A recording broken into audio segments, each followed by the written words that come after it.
My name is Katharina Rohde. The last 3 or 4 years, I have been kind of like reflecting upon my practice. So the different projects that I've been doing and why and so on.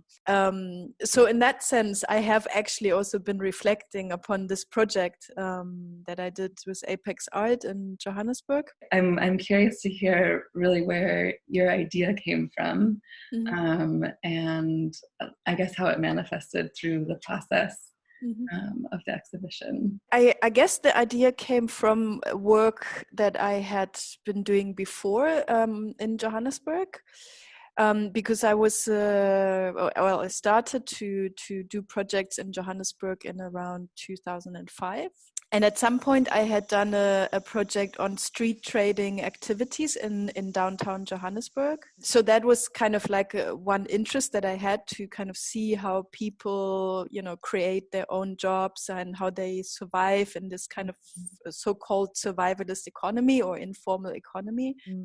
And then I can't remember exactly when it was, but also like maybe 2005-06, I joined a walk that was led by a French artist, and that really had an impact on me, to do this walk from like one of the poorest areas to the richest area of the city.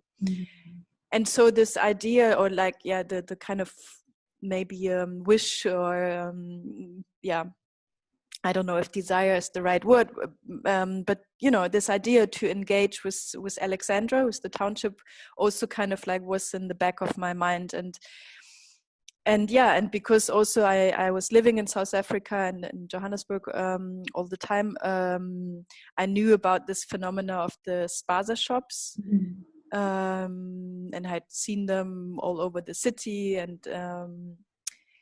and they are also part of the so-called informal economy. And then, I guess this was kind of like the combination that brought the idea of the project together. So the interest in like these kind of survivalist strategies of people, and then an interest also in Alexandra, the township, which has also a very interesting history, and this maybe also a particular township in the sense that it is really in the kind of like inner city frame. And then I went to Johannesburg the first time in 2005, and then I kind of like had a immediate love relationship to the very awkward city. I mean, it's a very challenging place, but also a very fascinating place. And one day I applied for the apexart program. And it worked. Yes. I still remember when I got the phone call from Stephen. I was walking in Berlin, kind of like an late afternoon walk, and I had this phone call from like a number from far away, and I remember he was saying, I'm calling from apexart and you're one of the winners, and I was like, yeah, right. Good prank. You're joking. Yeah. I'm curious just how the exhibition kind of carried out, and kind of the like ecology of it, or like how it lived beyond the exhibition itself. How did it evolve? I mean, in a way, I guess I tried to make a plan beforehand, to have an idea how to approach the place and people and so on. And then, of course, everything happens differently than you plan it. But I think most important really was that that was also part of the concept, that I wanted to work with artists based in Johannesburg, and also based in Alexandra, and I think that was really important to approach the place for different reasons. I mean, one also being security, of course, to understand how to navigate the place and where to go and when to go and so on. But also to really understand the spatial structure, the social structure, cultural structures, and so on and so forth. Yeah, and then we went to Alex together as a group, and the idea was to find a space where to kind of like implement the project. Yeah. Because it wasn't that I had decided, okay, at exactly this place we go and there we do the project. So it was also more kind of like a communal decision, and we walked around together for an afternoon or so and looked at different areas, and then also we talked to the people and kind of like explained the idea of the project, and we're trying to see how they responded, and then in the end we decided for the street that we then worked in. And the reason was also again because well, for different reasons. I mean, one was that there were quite a few spaza shops in one street, and they were relatively diverse. And then the people were quite open. Also the spaza shop owners, they were really curious about the idea and interested in collaborating. The idea was to work together with the spaza shop owners predominantly. That was kind of like the focus, or the target group in that sense. But it was very clear that that we would work with the community, like the whole community of that street, because I mean, firstly, because the spaza shop is really a kind of like a community store in that sense. It's where people go and they have a chat, they know each other, it's almost like a social space in that sense.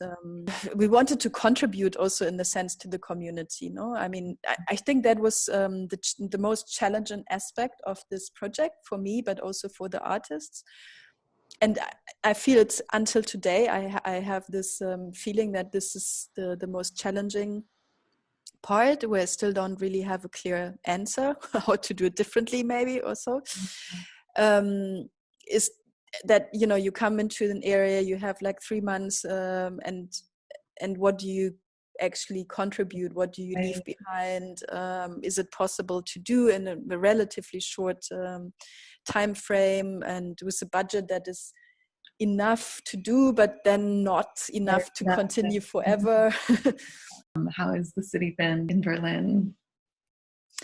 In the beginning of the lockdown, I actually felt that I was a little bit more socially stressed because suddenly people would call and wanted to Skype and but I think it's also a bit more balanced now. People are getting used to. It's actually quite maybe even scary how quickly one adapts, and how normal it gets within like a month. You're like, wow. Exactly. I mean, I have also these moments of anxiety, and where I kind of feel like my brain is really active also in engaging with what is happening, and not only the brain, also my heart, my everything, my whole system. And also maybe more like an urge to actually do something, not to just like sit at home and watch the world change without me being part of it. And but I find it very challenging to imagine how to actually make an impact and really do contribute to change on like a bigger scale. And I have initiated like a little group of friends from different parts of the world, and we meet every Wednesday on Skype. And our group is called Wednesday We Change the World. And so we're trying to kind of like have discussions and ideas and kind of develop visions and find ways of how we can maybe contribute to changing the world a little bit. But well, thank you for meeting with me over this Zoom call and visiting your exhibition as well. Just Do It, and kind of going back in time from 8 years ago. But it's been a pleasure to hear about it and revisit. Yeah, thank you for contacting me. Let's be in touch, and maybe one day we can travel again. And so think about that. All right. yeah. Well,